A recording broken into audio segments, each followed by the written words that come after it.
Good Friday morning, everyone. Trying to get my keys sorted out here.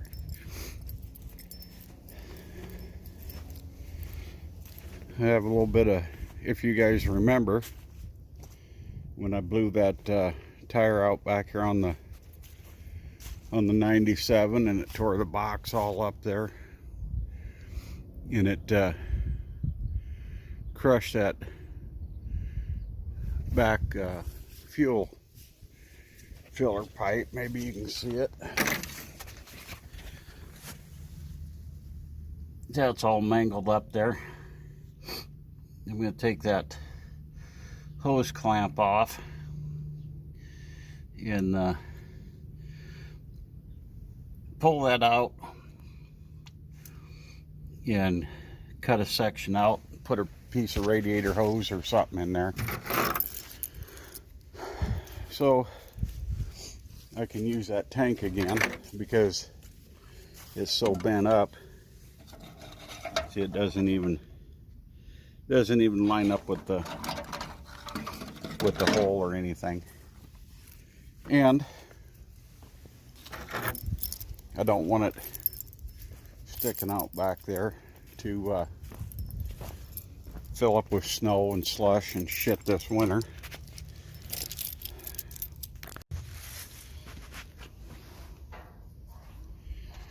All right, friends and neighbors, I keep having technical difficulties here. I don't know how much of this I can get edited, and you guys remember when I threw the cap off this tire and it just smoked this whole side of the pickup, and it's going to hell. You can see that. I'd like to find a flatbed for it, but as many miles and shit it's got on it, I'm not gonna buy a new one, that's for damn sure. But if you remember, it crushed that filler pipe, and you can see it ripped the holes out and stuff. So I took the filler pipe, I pulled it out just a little bit ago, right there, and I cut the really bad section out of it. I'll show you that. You gotta turn the radio down. They got the Iowa Cyclones on, and like I care on the radio. But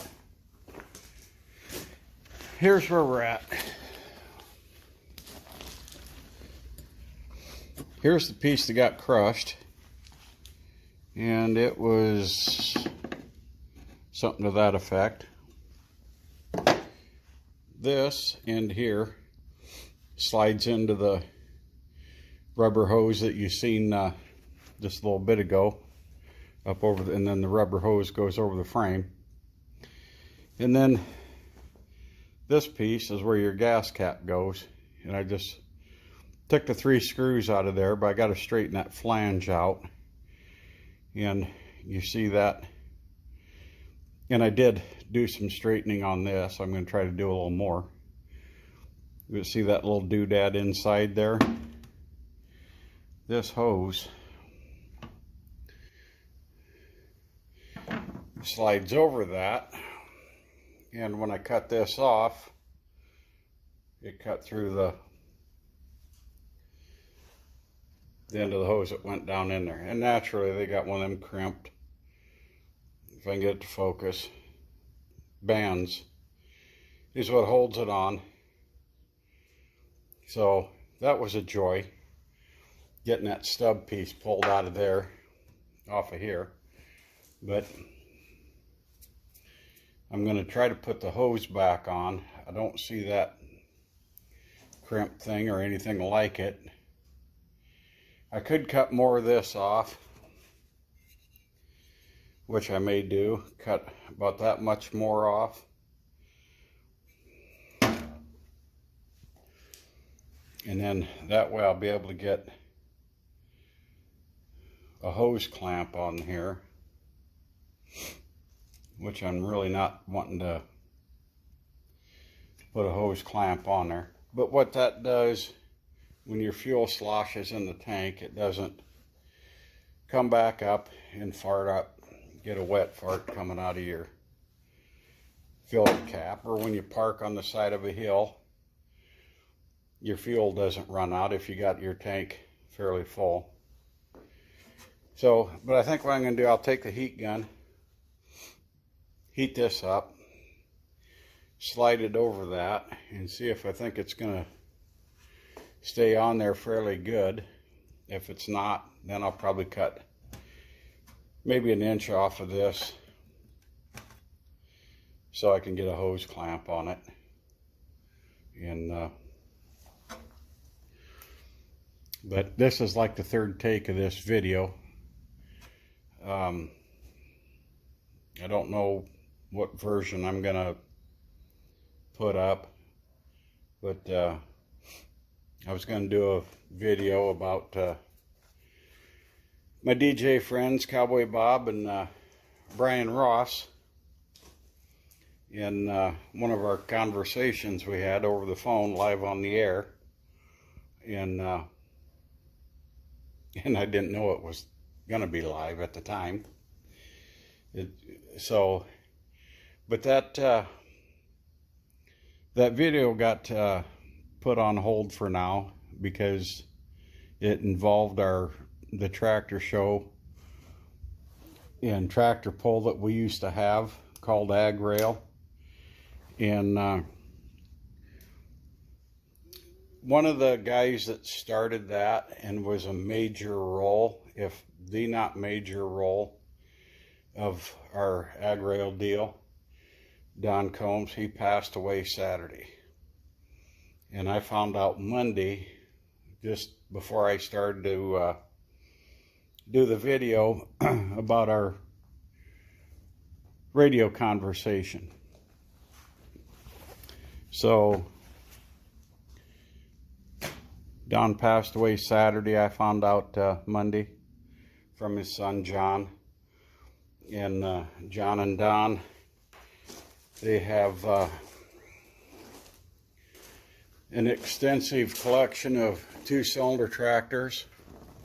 Some of them are older restorations, and but they all just run like tops. I mean, just Don, he was one of the few that you could really depend on if you were having a problem with your two-cylinder tractor. You could call him, and he could tell you what was wrong with it.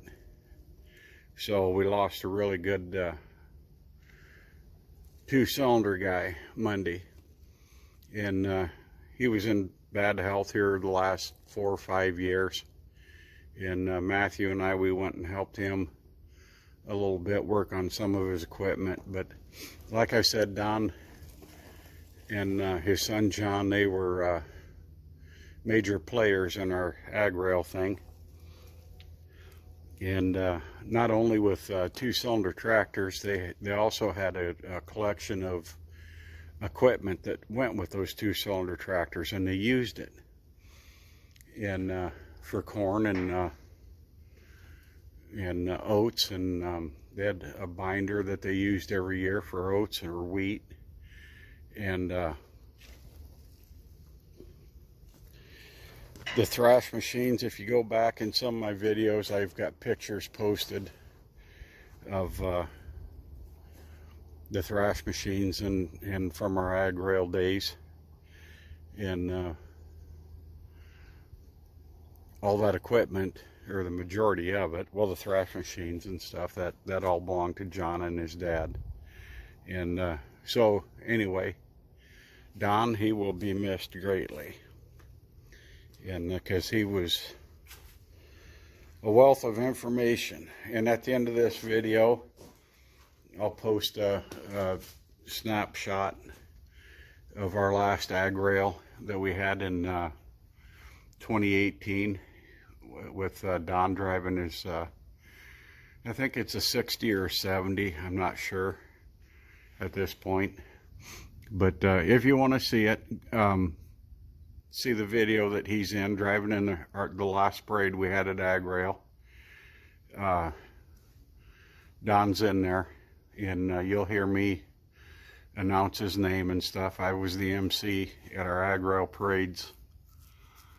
I believe we had Ag Rail for 15 years, I believe it went.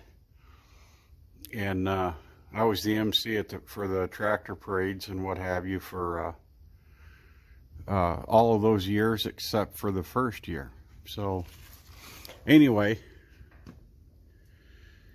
Don, old buddy, you'll be missed. And we learned a lot from you, pal. So I'm going to get back on this, try to get figured out exactly what I'm going to do. And if I don't come back, I can show you what I did, which I likely will. Everybody have a great day. And, oh, our Thanksgiving at the last minute got postponed. We had a couple of family members that haven't been feeling well. And they decided, you know, they didn't want to take the chance of spreading it around. And we had other family members that we found out Thanksgiving morning that they had been exposed to somebody that had the Wuhan wheeze, and they didn't want to come, you know, and take a chance. Not saying that they caught it from the person, they were just exposed to somebody that had it. And they didn't want to take the chance and spread it any further. So we have postponed our Thanksgiving. I did make a turkey because I already had it in the brine. And so we postponed Thanksgiving dinner. And we just had a little get together, Penny and Matthew and I, and Mom, she took a little spill.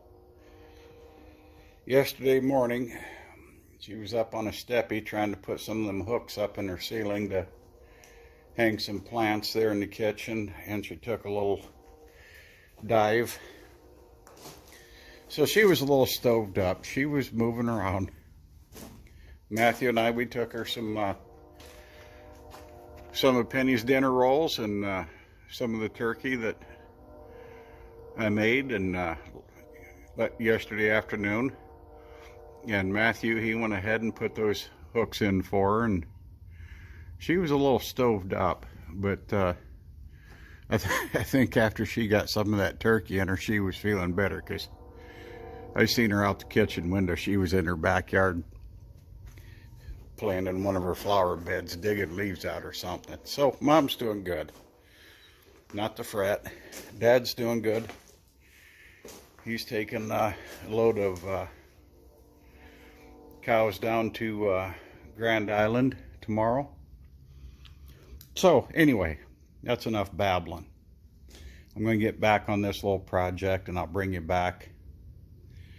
And I could go to the salvage yard, I guess, and try to find one, but where's the fun in that, right?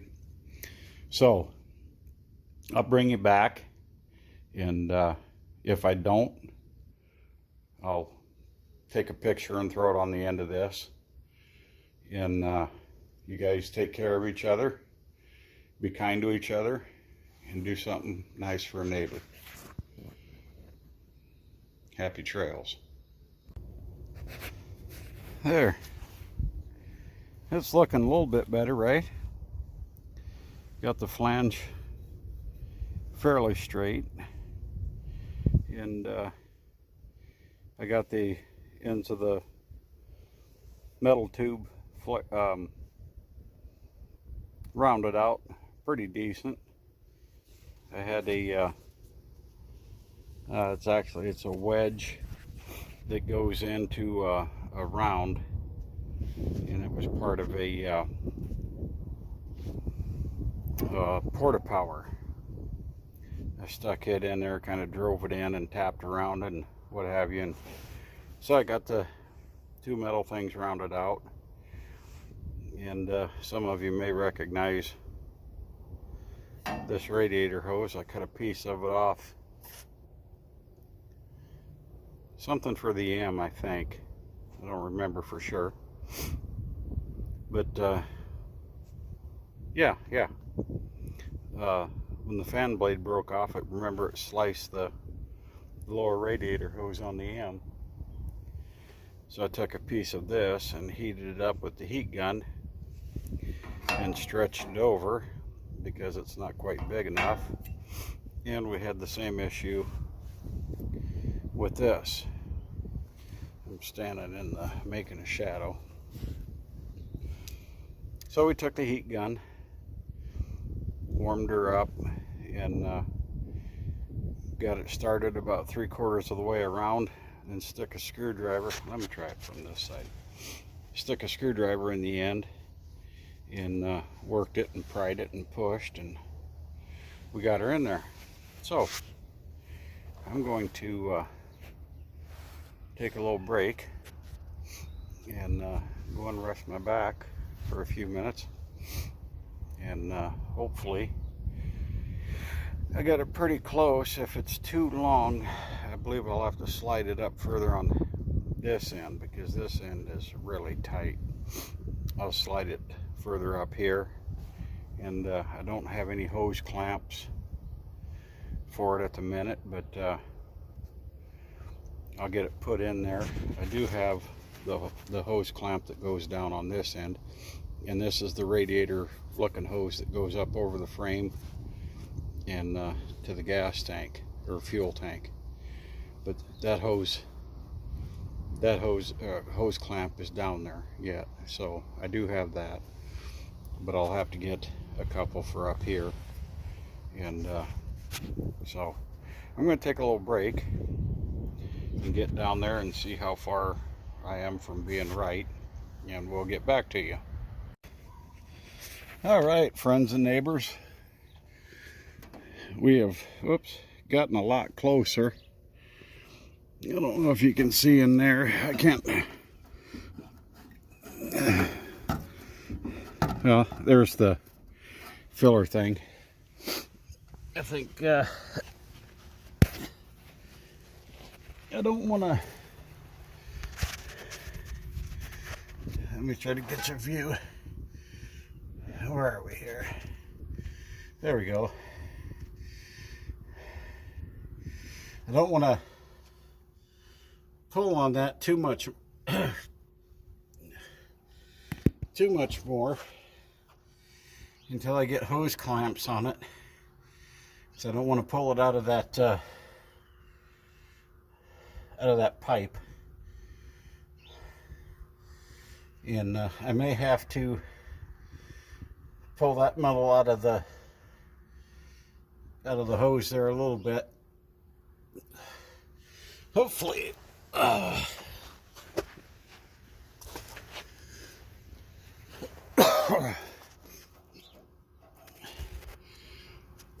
hopefully my hose is long enough. I got it shoved on there far enough to where I'm comfortable that it's not going to leak, but I don't want it, you know, on the verge or leaking. If I need to, I'll just get a longer hose. It's not that big of a deal. So with that, I'm going to gather up my tools and call it good for the day, because I'm not going to the parts store today to get hose clamps. And yeah, I've got some fixing to do yet there. You know, I take the hammer dolly bar and straighten that out a little bit too before I get that up in there. But it's coming. It'll get there one way or the other, so I can utilize that rear tank again. But like I said, I'd like to find a flatbed for it. I found one about 50 miles south of here, used one, but it's 9 foot long, and I don't want a 9-foot flatbed on here. I don't want anything that's gonna stick a foot past the bumper. So I'll find one eventually. And well, that tire just ruined this box. I mean, it was nothing special to start with, but it just beat it out, and where it beat it out and rusted and bent the hell out of it, and it tore the plastic liner out of here and got that hole. It had a rusty spot in it, but it wasn't like that. And so hell, you drive down the dirt road or muddy road, rocks kick out of here and come up and hit the top of the cab and shit. But when that cap came off, it just destroyed this damn thing. It really pisses me off. But anyway, I'm going to leave you there. And I tell you what, guys, these store mats, entry mats, are just great for out here. You don't have to lay in the mud, the dirt, the rocks, the snow, all that shit. When Penny used to work at the bread store in town before they closed, the guy that brought uniforms or supplied the company with uniforms and mats,